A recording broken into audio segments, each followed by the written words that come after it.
চাঁদের ছেলে সীমান্ত লবলক্ষীনার স্কুলে ভর্তি করে তাকে মানুষের মতো মানুষ করবে, কিন্তু না, তা আমি কিছুতে হতে দেব না। এই মনসার রূপ দূরে রেখে এক সুন্দর রূপ ধারণ করে ওই লক্ষিন্দারকে আমি বিয়ের কথা স্মরণ করে দেবো। দেখি সে লক্ষিন্দার কত দূরে গিয়েছে।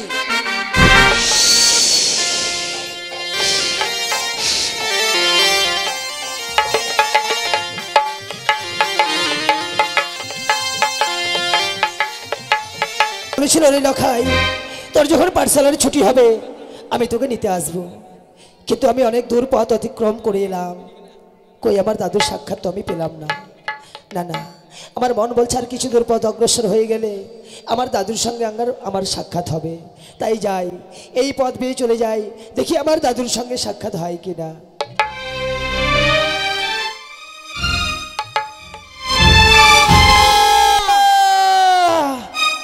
কে তুমি আমাকে ধাক্কা মারলে কেন? তুমি পথ দেখে চলতে জানো না? আমি পথ দেখে চলতে জানি না, তুমি তো আমায় ধাক্কা মারলে। না গো, আমি তোমায় ধাক্কা মারিনি, আমি আমার পথ বেয়ে যাচ্ছিলাম, অমনি তুমি আমার গায়ে এসে পড়েছো। বাহ, আচ্ছা যাক সেসব কথা। আচ্ছা তুমি কোথায় গিয়েছিলে বলো তো? আমি গেছিলাম আমাদের গ্রাম্য পাঠশালায়। তাই? আচ্ছা তোমার নাম কি বলো তো? আমার নাম দুর্লভ লক্ষিন্দর। বাহ, খুব সুন্দর নাম। তোমার পিতার নাম? চন্দ্রপতি সদাগর। কিন্তু তোমায় একটি কথা বলবো। এমন কি কথা বলবে আমায়? বলো। তুমি কি বিয়ে করেছো? বিয়ে?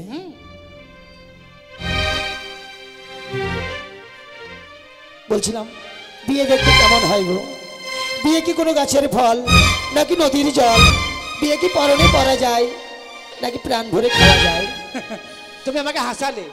এত বড় হয়েছো, বিয়ে কি জিনিস তুমি জানো না? না গো, বিয়ে খুব সুন্দর জিনিস। তুমি যদি বিয়ে করো, তোমার বাম পাশে থাকবে, তোমার সেবা করবে, মিষ্টি মিষ্টি কথা বলবে। এ কি বলছো? না না, তোমার কোনো কথাই যেন শুনতে আমার ভালো লাগে না। আমার অনেক বিলম্ব হয়ে গেছে, না জানি মা আমার পথপানে চেয়ে বসে আছে। তুমি আমার পথ ছেড়ে দাও, তুমি আমায় যেতে দাও। বেশ, আমি তোমার পথ ছেড়ে দিলাম। আমি জানি লক্ষ্মীদের আগে কোনো কাম ভাব নেই, তাই এই মুহূর্তে আমি কামদেবের কাছ থেকে মদন নামে কাম ভাব নিয়ে এসে আমি লক্ষ্মীদের আগে করিলাম নিক্ষেপ।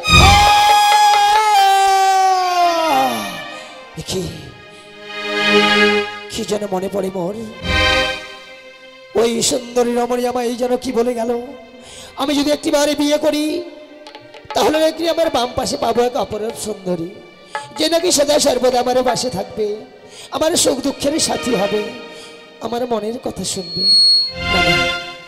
আমি বিলম্ব করব না, আমি এই মুহূর্তে অপরূপ সুন্দরীর কাছে ছুটে যাব। আমি জেনে নেব আমি আমি কি উপায়ে বিয়ে করতে পারবো। সুন্দরী, সুন্দরী, কোথায় কোথায় গেল সে? না না, তাকে তো আমায় খুঁজে বের করতে হবে। সুন্দরী, এই যে তুমি এই বৃক্ষতলে বসে আছো, আমি তোমায় খুঁজছিলাম গো। তুমি আমায় খুঁজছো কেন বলো তো? কেন জানো? তুমি না আমায় কিছুক্ষণ পূর্বে বললে আমি যদি বিয়ে করি তাহলে এক অপরূপ সুন্দরীকে সাক্ষাৎ হবে, ঠিক, সে নাকি আমার সদা সর্বদা পাশে থাকবে। ঠিক বলেছি। ওকে বলো না, বলো না কি করলে আমি বিয়ে করতে পারবো? কি করলে বিয়ে করতে পারবে তুমি জানো? বলো। এখন তুমি কোথায় যাবে বলো তো? আমি আমি আমার গৃহ মাঝে ফিরে যাব। না, তুমি গৃহ মাঝে যাবে না। তুমি যদি গৃহ মাঝে যাও তোমার পিতামাতা তোমায় বিয়ে দেবে না। তাহলে কোথায় যাব? তাই তোমাদের যে গোসা মন্দির, হ্যাঁ, সেই গোসা মন্দিরে তুমি প্রবেশ করবে। কি? আর তোমাকে যে খুঁজতে আসুক না কেন তার সাথে তুমি 3 সত্যতায় আবদ্ধ হবে। তখন তুমি তোমার বিয়ের কথা খুলে বলবে, আর 7 দিনের মধ্যে যদি তোমাকে বিয়ে না দেয় তোমার প্রাণকে গঙ্গার জলে বিসর্জন দিয়ে দেবে। কিন্তু রমণী, আমি যদি এই গোসা ঘরে প্রবেশ করি, আমার মা যদি আমি দেখতে না পাই, তাহলে সারা চম্পক নগর লখাই লখাই বলে কেঁদে পাগল হয়ে যায়, মাঝে আমার প্রাণে মারা যাবে গো। না, তুমি যদি তোমার মার কথা শোনো তাহলে তো তোমার বিয়ে করা হবে না, তুমি অপরূপা সুন্দরী পাবে না। তাই নাকি? বেশ, আমি না হয় মায়ের কাছে যাব না, আমি যে বিয়ে করবো তাই তো তোমার কথা মতো ছুটে যাবো আমাদের সেই গোসা মন্দিরে প্রবেশ করে থাকবো। যখন আমার কাছে কেউ আসবে আমি একে একে ত্রিসত্য অঙ্গীকার করে আমি আমার বিয়ের মত জানাবো। তবে আমি আসি। আসি সুন্দর। বেশ, এই তো লক্ষিন্দরকে আমি বিয়ের কথা স্মরণ করিয়ে দিয়েছি। দেখি চাঁদ লক্ষিন্দরকে বিয়ে না দিয়ে কি করে থাকতে পারে? আর লক্ষিন্দরকে বিবাহ দিবে, আর লক্ষিন্দরকে দংশন করবে সাউতালি পর্বত লৌহ বাসর ঘরে। আমার প্রতিজ্ঞা থাকবে অটল।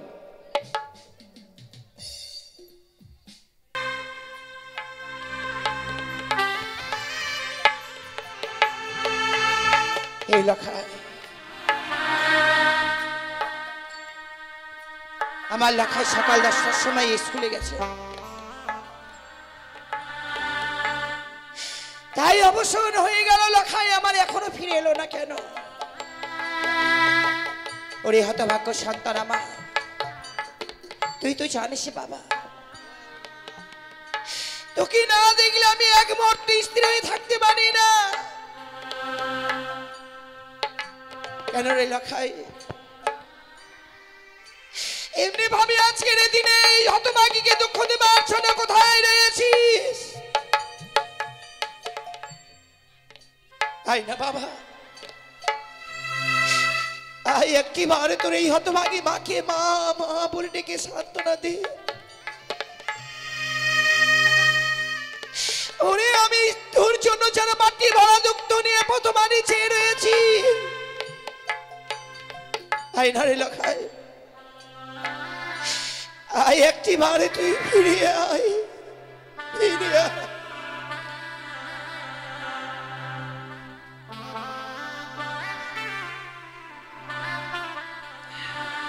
ও কোথায় গেলি রে?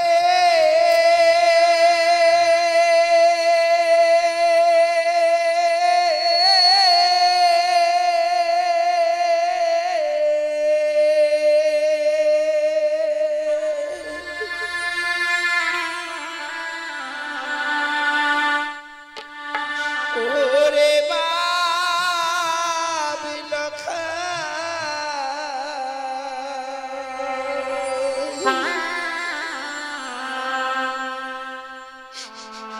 একেবারে মা বলে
কে দিবে?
কে কান্না করছে?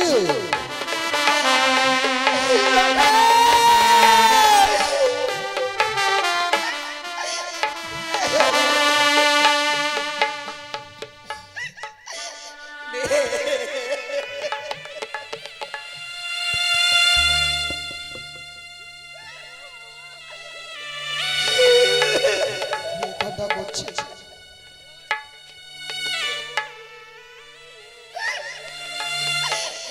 নেই আমার অধিকার এলাকায়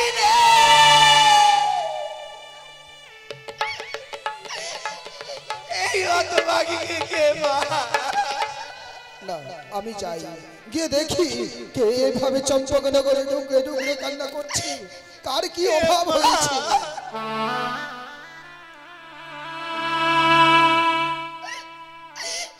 লখাই রে, একটি বার তুই ফিরে আয় না পুত্র, একটি বার। বৌমা, বৌমা, তুমি এভাবে কান্না করছো কেন? ওগো কাকা বাবু, কি কি কি হয়েছে বৌমা? কি হয়েছে তোমার? তুমি এভাবে কান্না করছো কেন? আমার বুকের মানিক, তোমার বুকের মানিক? মানে আমার বুকের মানিক কি মনে হয় আমি চিরদিনের মতো হারিয়ে দিলাম।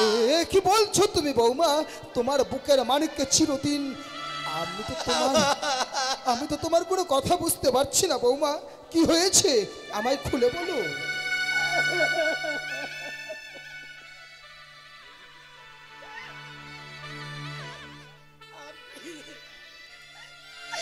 আপনি আমার লখাইকে সকাল 10টার সময় স্কুলে দিয়ে এসেছিলেন। হ্যাঁ,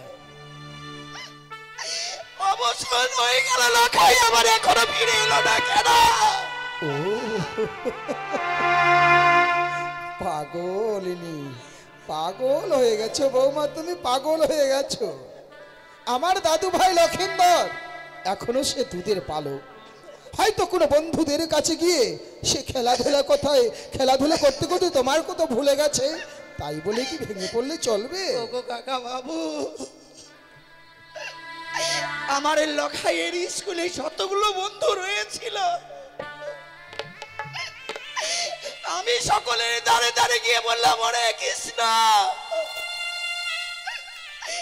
বল না বাবা বল, আমার লখাই যে তোদের সঙ্গে রয়েছিল, কিন্তু লখাই কোথায়?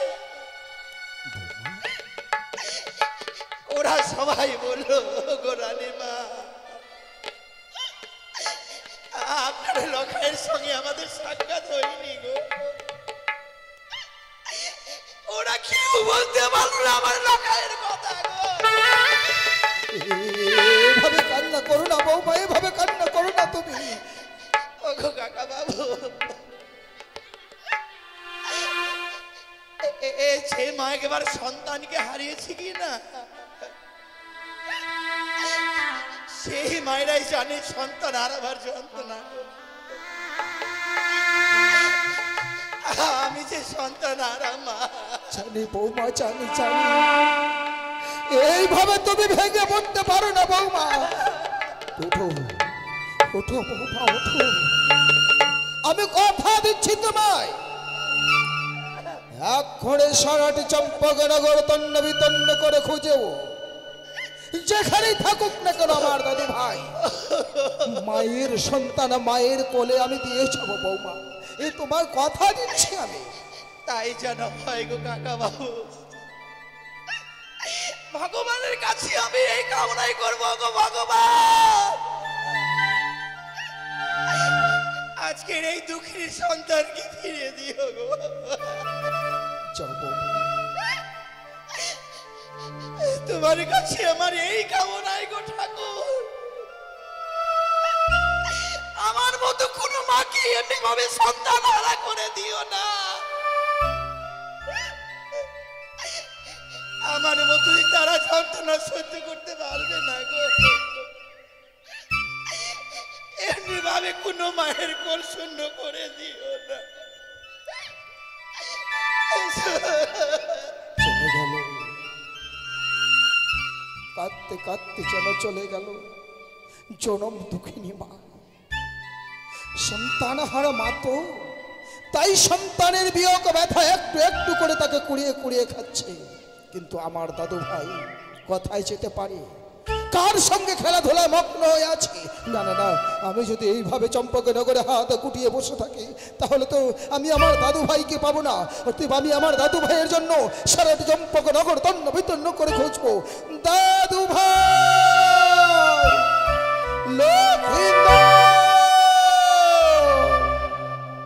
মন্দির, আমি গোসা মন্দিরে প্রবেশ করে থাকবো, দেখি আমার খোঁজে কতক্ষণে কে আসে।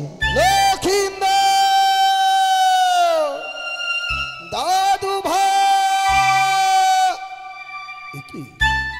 একই দেখছি আমি যে গোসা মন্দিরে দরজা চিরদিন খোলা থাকে, যে গোসা মন্দিরেও কেউ প্রবেশ করে না, আজ হঠাৎ দেখছি গোসা মন্দিরে দরজা বন্ধ। কে, তবে কে এই গোসা মন্দিরে প্রবেশ করেছে? না না না না, এ যে আমায় দেখতে হবে, কারণ কে এই গোসা মন্দিরে, কার কি অভাব হয়েছে বলে, কে কে গোসা মন্দিরে? আমি আছি দাদু। লক্ষিন্দর, হ্যাঁ দাদু। দাদু ভাই, ওরে ওরে এই গোসা মন্দিরে তুই কেন? ওরে তোর জন্য এই রংনা গোসা ঘরে নয় দাদু ভাই। দাদু, আজকের দিনে কেন এই গোসা ঘরে প্রবেশ করে আছি? সত্যি যদি আমার মনের কথা শুনতে চাও, পূর্বে যে আমার সঙ্গে তোমায় ত্রিসত্য অঙ্গীকার করতে হবে। দাদু ভাই, হ্যাঁ দাদু। তোর মনের কথা শুনতে গেলে আমায় ত্রিসত্য অঙ্গীকার করতে হবে। হ্যাঁ দাদু। করবো ভাই, করবো। আগে বেরোয় আয়। ওরে মা যে তোর জন্য কাঁদতে কাঁদতে পাগলিনী হয়ে গেছে দাদু ভাই। ওরে মা যে দুধের বাটি নিয়ে বসে আছে, আয় বেরিয়ে আয়, মায়ের কাছে যাবি, আয়। না দাদু, আমি তোমার মুখের কথাই বিশ্বাস করি না। তুমি যতক্ষণ না আমার সঙ্গে ত্রিসত্য অঙ্গীকার করবে, আমি এই গোসা ঘরের দরজা খুলবো না। বেশ, শুধুমাত্র তোর মায়ের চোখের জল মিশিয়ে দেওয়ার জন্য আজকে তোর সঙ্গে আমি ত্রিসত্য অঙ্গীকারে আবদ্ধ হব দাদু ভাই। বেশ, তবে যদি তাই হয়, তবে এই আমি জানালা দিয়ে হাত বের করে দিলাম। বলো 1 সত্য 2 সত্য সত্য 3 বার। তুমি যাহা বলবে বল দাদু ভাই, আমি পালবো বারে বার। বেশ, এবার আমি গোসা ঘরের দরজা বন্ধ করে দিলাম। দাদু, দাদু ভাই, তুমি ভালো আছো? তুই তুই কখন ঢুকেছিস এই গোসা ঘরে? চেলাক, সারাটি শরীর যেন মশাই কেটেছে। ওরে ওরে, আর দেরি না করে আয় আয়, ফিরে যাবি মায়ের কাছে, আয়। দাদু, মায়ের কাছে তো যাবো সত্যই, কিন্তু আজকের দিনে কেন এই গোসা ঘরে প্রবেশ করেছিলাম তুমি একটিবার শুনতে চাইবে না? আচ্ছা বল দেখি, পথে যেতে যেতে বল, ওরে মায়ের কাছেও যেতে হবে দাদু ভাই। বেশ, তবে তাই চলো দাদু। ও গো শোনো শোনো,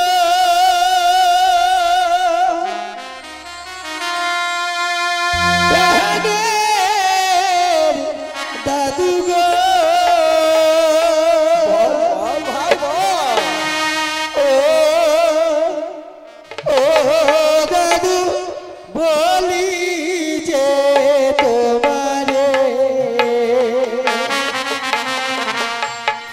আমি আর যাব না দাদু গ্রামের পাঠশালাতে।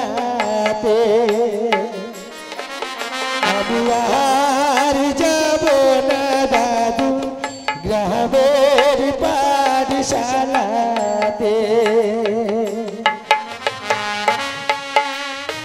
আমি যাব না দাদু, ওই পাঠশালায় আমি আর যাব না।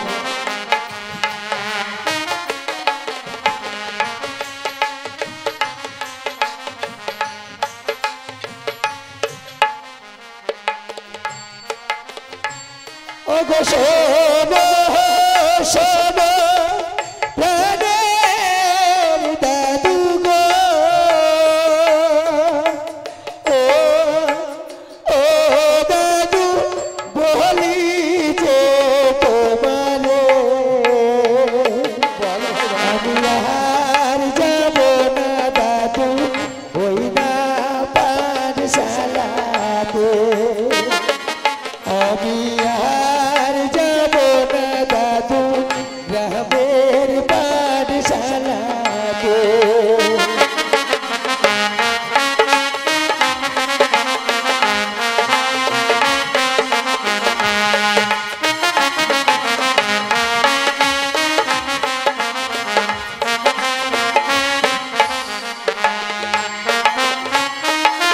পাঠশালায় যাবি না মানে? না দাদু পাঠশালায় যাবি না, করবিটা কি? ওগো স্কুলের লিখা পড়া গো ও ও দাদু ভালো লাগে না আমার লিখাই পড়া দাদু মনোজে বসে না লিখা পড়াই দাদু মনোজে বসে না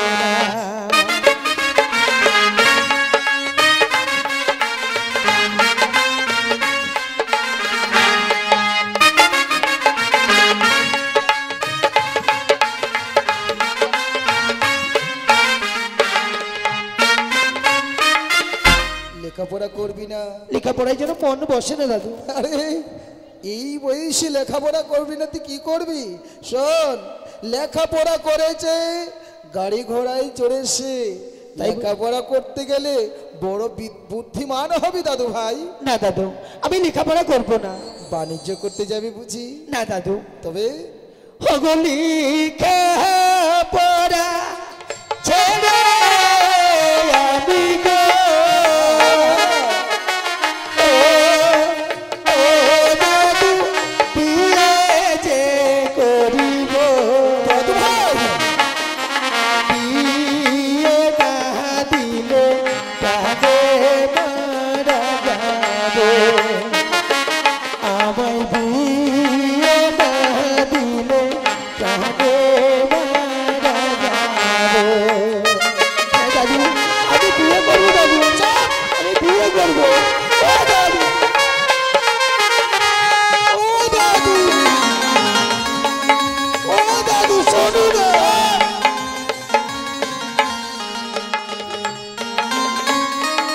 বিয়ে দাদু আমি বিয়ে করবো আমি জানি না থেকে দুধের দাঁত গেল না বিয়ের জন্য পাগল সব। বিয়ে যে করেছে ওকালে সে মরেছে। না দাদু দেখ, আমি বিয়ে করিনি, আমি মরিনি, আমি আমি বিয়ে করিনি বলে অটল হয়ে আছি, টলিনি এখনো। না দাদু আমি বিয়ে করবো চুপ! ও তোমার হস্তে ধরি পায়ে পড়ি গো ও ও দাদু বলি যে তোমারে বিয়ে করবো দাদু 7 দিনের মাঝে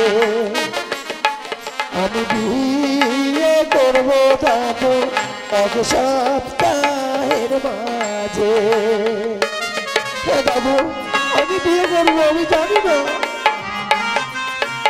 বলো না আমি বিয়ে দিয়ে দেবো দাদু বিয়ে করবে বিয়ে, হ্যাঁ। বিয়ে বলে কি হাতের মোয়া যে চাইলাম আর বিয়ে এনে দিলাম? তার মানে বিয়ে করতে গেলে প্রাপ্ত বয়সের প্রয়োজন হয়। দাদু আমি এতক্ষণে বুঝতে পারছি তুমি আমার বিয়ে দেবে না তো? না না না না, বিয়ে দিবই না। বেশ তাহলে আমি বিয়ে করতে চাই না দাদু তবে আমি কি করবো জানো কি? যেদিকে আমার 2টি নয়ন যাবে সে পথ বেয়ে চলে যাব যদি যেতে যেতে সম্মুখে কোনো সরোবর দেখতে পাই দাদু ভাই। ওই সরোবরে গিয়ে আমি আমার প্রাণীকে বিসর্জন করে দেব। দাদু ভাই দাঁড়া, এই হেন কর্ম করতে চাস না দাদু ভাই।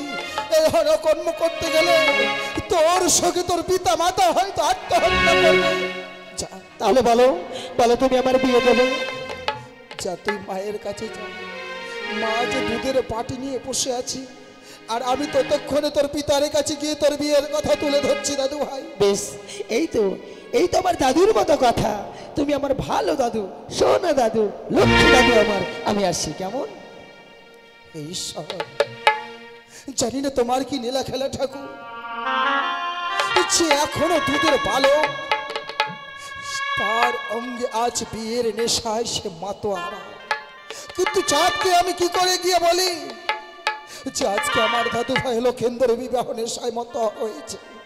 না না না, যতই দুঃখ যতই কষ্ট হোক না কেন, চাঁদকে আমাকে যে চাঁদকে বোঝাতে হবে, চাঁদকে গিয়ে বলতে হবে, যার জন্য আমি চাঁদের কাছে ছুটে যাই চাঁদের কাছে।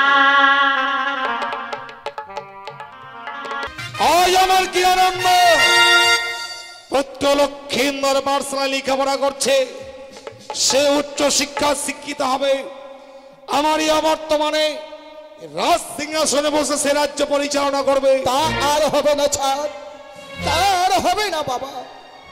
এই আপনি কি বলছেন? তোমার আমাদের সবার আশার বাসা যেন ভেঙে দিয়েছে আমার দাদু ভাই লক্ষেন্দর। আশার বাসা লক্ষিন্দর ভেঙে দিয়েছে? বাবা চাঁদ, এ আপনি কি বলছেন মন্ত্রী কাকা? কেন কেন আমার আশা পূর্ণ হবে না? যে লক্ষিন্দর কি নিয়ে আমি স্বপ্ন গড়িয়ে তুলেছিলাম, ভেবেছিলাম তোমার বর্তমানে আমার দাদু ভাই লক্ষিন্দর উচ্চ শিক্ষায় শিক্ষিত লাভ করে হবে আমাদের চম্পক নগরীর ভবিষ্যতের উত্তরাধিকারী। কিন্তু আজ আমার দাদু ভাই লক্ষিন্দর লেখাপড়া বাদ দিয়ে সে বিয়ের নেশায় পাগল হয়ে গেছে। মন্ত্রী কাকা, হ্যাঁ বাবা চা, লক্ষিন্দর বিয়ের জন্য বিচলিত হয়েছে, যার জন্য আমার আশা পূর্ণ হবে না। আপনি এ কথা বলছেন কাকা? আপনি আমার সঙ্গে রহস্য করছেন? না না না বাবা ছাতে না, আমি তোমার সঙ্গে রহস্য করতে যাবো কেন? এই রহস্য ছাড়া আর কি হতে পারে মন্ত্রী কাকা? যে লক্ষিন্দর আমার দুধের নাবালক, যার মুখ থেকে এখনো দুধের গন্ধ হয়নি, সেই লক্ষিন্দর নাকি বিয়ের জন্য বিচলিত হয়েছে, আর সে কথাটা আমায় বিশ্বাস করতে হবে। আমিও বিশ্বাস করিনি বাবা, আমিও বিশ্বাস করতে চাইনি, কিন্তু আমার দাদু ভাই কি বলেছে জানো বাবা? যেমন কি বলেছে মন্ত্রী কাকা? যদি এক সপ্তাহের মধ্যে আমার দাদু ভাইয়ের বিবাহ না দিই, তার সুন্দর জীবনকে বিসর্জন দেবে ওই অমরার সাগর চলে। চুপ করো! লক্ষিন্দর বিয়ের জন্য বিচলিত হয়নি, লক্ষিন্দরের বিয়ে দেবার জন্য আপনি বিচলিত হয়েছেন। আপনি চাইছেন লক্ষিন্দরের বিয়ে দেবেন। এর পূর্বে 6 সন্তানের বিয়ে দিয়েছিলাম, শুধু আপনার যুক্তি মতো 6 সন্তানের বিয়ে দিয়ে আমি হয়তো আমার 6 সন্তানকে সাগরের জলে ভাসিয়ে দিয়েছি। আপনি চাইছেন লক্ষিন্দরের বিয়ে দিয়ে আমি যেন লক্ষিন্দরকে হারিয়ে ফেলি। আপনি একজন ঠক, একজন প্রতারক, একজন মিথ্যেবাদী। ঠক, প্রতারক, মিথ্যেবাদীর স্থান এই পবিত্র রাত প্রাসাদে হতে পারে না। তাই এই মুহূর্তেই রাত প্রাসাদ থেকে আপনি বেরিয়ে যান। বাহ ছাত বাহ, আমি ঠক, আমি মিথ্যেবাদী। তোমার পিতার আমল থেকে মন্ত্রীগিরি করে এসেছি, তোমার পিতাও এত বড় পুরস্কার দিয়ে আমায় ভূষিত করতে পারেনি, আর তুমি আজ এত বড় পুরস্কার আমার জন্য গচ্ছিত করে রেখেছিলে। আজকে প্রাপ্ত পুরস্কার আমাকে হিসাব করে বুঝিয়ে দিলে চাপ। আমি ঠক, আমি মিথ্যেবাদী, আমি চাইছি তোমার পুত্রের মরণ হোক। এত বড় কলঙ্কের বোঝা নিয়ে তুমি ভেবেছো আবারও থাকবো আমি চম্পকনগরে? না, এই মুহূর্তে মন্ত্রিত্ব পরিত্যাগ করে চললাম আমার দুটি নয়ন যেই দিকে যাই, চললাম আমি সেই দিকে। দাঁড়ান মন্ত্রী কাকা, কটু ভাষা প্রয়োগ করেছি বলে রাত প্রাসাদ পরিত্যাগ করে চলে যাচ্ছেন। একটা কথার উত্তর দিয়ে যান তো মন্ত্রী কাকা।